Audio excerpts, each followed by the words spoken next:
वजीर खजाना मोहम्मद औरंगजेब बजट पेश कर रहे थे। रिफॉर्म्स की यानी इस्लाहात के लफ्ज़ की बहुत गूंज रही है इस बजट में। ये तकरीर जो पेश की गई है 2025-26 पाकिस्तान की मईशत की बेहतरी और तरक्की के लिए मुख्तलिफ शोबों में इस्लाहात, महसूलात में इजाफा, अखराजात में तवाज़ुन और समाजी तहफ़्फ़ुज़ जैसे अहम निकात का अहाता करती है। हुकूमत का मकसद मालियाती इस्तेहकाम है, जिसके लिए मैक्रो इकनॉमिक स्टेबलाइजेशन प्रोग्राम मुतारिफ करवाया गया है। बजट खसारा जीडीपी का 6.9% और बुनियादी खसारा 0.4% मुकर्रर किया गया है।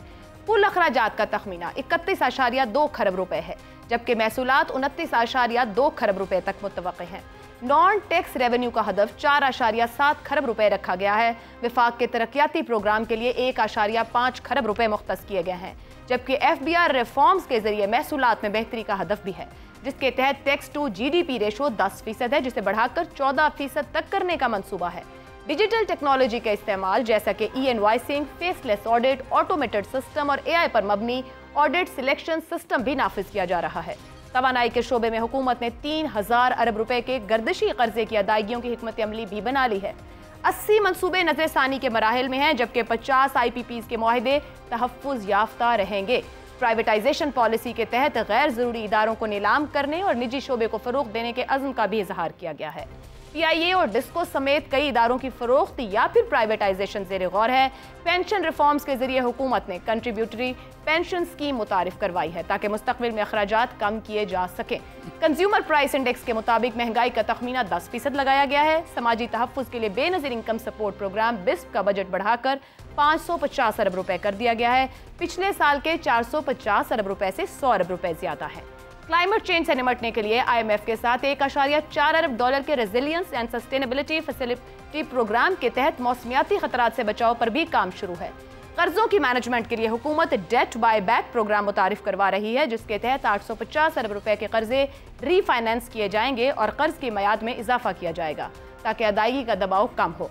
ये बजट मुल्क को मालियाती खुद मुख्तारी, तरक्की और आलमी एतमाद की बहाली की राह पर गामजन करने की एक कोशिश है, जिसमें पायदार तरक्की, शफाफियत और टेक्नोलॉजी के इस्तेमाल को अहम सुतून करार दिया गया है। ये बजट तकरीर कह रही है, क्या वाकई सब कुछ ऐसा है? क्या अहदाफ जेन्युइन रखे गए हैं? क्या एक तसलसल नजर आएगा और जो अचीव करने की बातें की जा रही हैं वो हमें हासिल हो पाएंगी? इसी पर गुफ्तगू करेंगे। ज़ैगम खान, शहजाद चौधरी, इफ्तिखार हमारे साथ हैं। बजट तकरीर सुनने के बाद हमने एक सवाल इस पर रखा है, वही सवाल आप सब सुनने वालों के लिए भी और अपने पैनल के लिए भी। IMF की शराइत पर तैयार किया गया बजट माशी इस्लाहात सिर्फ आदादो शुमार का खेल नहीं, मुसलसल मेहनत का तकाजा, ये वजीर खजाना कह रहे हैं। क्या बजट 2025-26 माशी इस्लाहात का आगाज या फिर पुराना खेल ही साबित होगा? ज़ैगम खान साहब, रिफॉर्म्स की बड़ी गूंज रही, हर बात के साथ रिफॉर्म्स का लफ्ज है इस बजट के 53 सफ़हात के अंदर। आपको लगता है कुछ नया है, कोई नया सिस्टम है टैक्स इकट्ठा करने से लेके लोगों को फैसिलिटेट करने तक के लिए?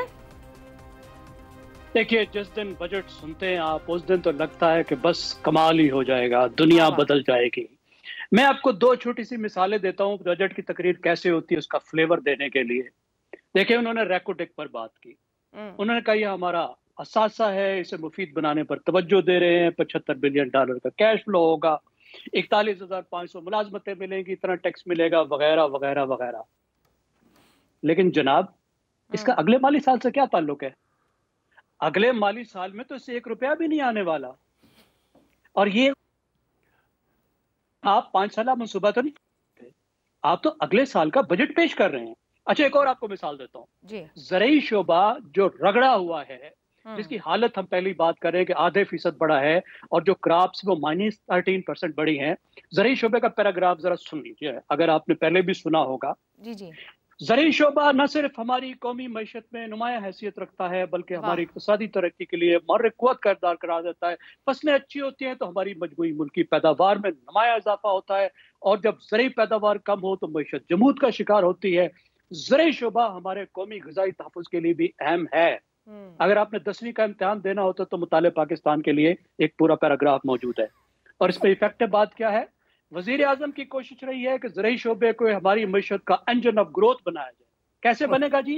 कैसे? वजीर आजम की हिदायत के मुताबिक इस साल खाद और कीड़े मार अद्वियात पर मजीद टैक्स आयद नहीं किया जाएगा। मुबारक हो। That's all.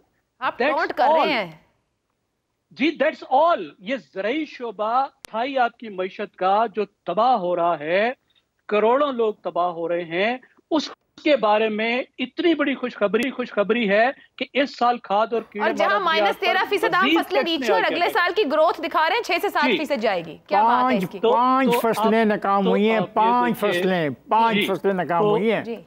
ये अब जी, तो ये तो आप देखिए कि किस तरीके की बात होती है कि असल में सिंक इन होने में, असल मामला समझ आने में तो थोड़ा दिन लगेंगे हमें। लेकिन अभी जो उन्होंने बात की है, स्टेबलाइजेशन के एतबार से पूरी तवज्जो उसके ऊपर है, नए पैसे भी वसूल करने हैं, पेट्रोल पर कार्बन लेवी भी लग गई है। अब आपको 1 लीटर पर 2.5 रुपए कार्बन लेवी भी देनी होगी और अगले साल से ये 5% हो जाएगी। बहुत से ऐसे इकदाम हैं डिजिटाइजेशन के बारे में, रिफॉर्म्स के बारे में, बहुत सी बातें हैं जो हम ठीक है, आते हैं जरा बाकी लोगों का भी इसके ऊपर एनालिसिस लें, क्योंकि इफ्तिखार साहब जब ये चल रहा था एक मोटरसाइकिल चलाने वाले को 300 रुपया ऑलमोस्ट महीने का देना पड़ेगा इजाफी, मतलब 10% बढ़ाया है उन्होंने तनख्वाह को। अदर देन दी टैक्स, अगर उसने कोई और टैक्स देना है, जीएसटी देनी है, फलाना देना है, ये 300 रुपया तो हर महीने उसको पल्ले से देना पड़ेगा। तो अगर इसको 12 से ज़रब दें 3000 रुपये पे, तो ये टैक्स सीधे साधे ये कब रिकवरी होगी? यानी ये अजीब खेल है। आपकी बात बिल्कुल ठीक है, कम से कम 3-4 दिन लगेंगे हमें समझने में कि खेल है कि मसलन शुगर पर कोई टैक्स नहीं है, लेकिन जो आप वो खाओगे ना आइसक्रीम पे टैक्स है। आइसक्रीम नहीं, फ्रोजन आइटम्स और बेकरी आइटम्स पे भी टैक्स बढ़ गया है। उन पे टैक्स है। मतलब जो लोग कारोबार कर रहे थे और आपके घरों में चीजें पहुंचा रहे थे, वो पता नहीं क्या। इफ्तिखार साहब, ये बजट सुनते हुए आप इतने एक्सप्रेशन दे रहे थे, मायूस बैठे थे, ज़ैगम साहब की तकरीर के बाद अब एकदम चार्ज हो गए हैं। नहीं, मैं तो ज़ैगम साहब के साथ हूँ। ये तो अशराफिया का है, ये तो खेल है। मेरे इस सवाल का कोई जवाब दे कि जो इन्होंने कहा है कि हम वो लोग जो घरों में बैठ के चीज़ें बनाते हैं और डिलीवर करते हैं आपके घरों के अंदर, उन पे हम इतने फीसद टैक्स बढ़ा रहे हैं। बाहर से जो डिलीवर कर रहे हैं उस मार्केट को एड्रेस कर रहे हैं। नहीं, बाहर पाकिस्तान से बाहर से आप डिजिटल स्पेस के थ्रू यहाँ पर एक तरफ आप डिजिटल स्पेस की बात कर रहे हैं, एक तरफ आप तरक्की की बात कर रहे हैं, एक तरफ आप दुनिया के साथ रहना चाह रहे हैं। अल्लाह जाने फिर आपका सच क्या है, झूठ क्या है, मेरी समझ में तो बात है। आपको बजट समझ में आया है, आप मायूस हैं, क्या है?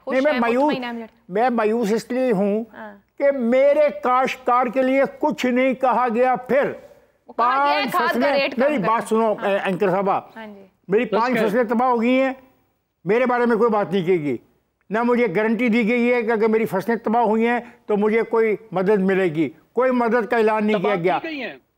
इफ्तिखार साहब, तबाह की गई हैं, बिल्कुल, आई एग्री विद यू। आप भुगत रहे हैं। और सुनो, इकोनॉमी का 24% कैसे तबाह किया जा सकता है? ये बहुत बड़ा स्टेटमेंट है। एक और कहानी शुरू हो गई है कि माहौलियात के लिए इतने खरबों रुपया। और भाई मुझे ये बताओ, मेरी 5 फसलें जब खराब हुई, तबाह हुई, तो कौन सी एक ऐसी बारिशें होगी जिन्होंने मेरी फसलों को तबाह कर दिया? कौन सा ऐसा टेम्परेचर राइज हो गया कि मेरा जो सीड है वो फूट नहीं पड़ा सही वक्त के ऊपर? ठीक है, क्या ड्रामा है? ये सच बोलो कि तुम लोग अशराफिया के लिए हो, उनके लिए बना रहे हो रस्ते। मसलन ये जो सोलर है, जिन लोगों ने सोलर खरीद लिया सो खरीद लिया, और अब जो उसका रेट है आपके सामने 18% उसके ऊपर 18% इंपोर्ट पर उसकी लगा दी।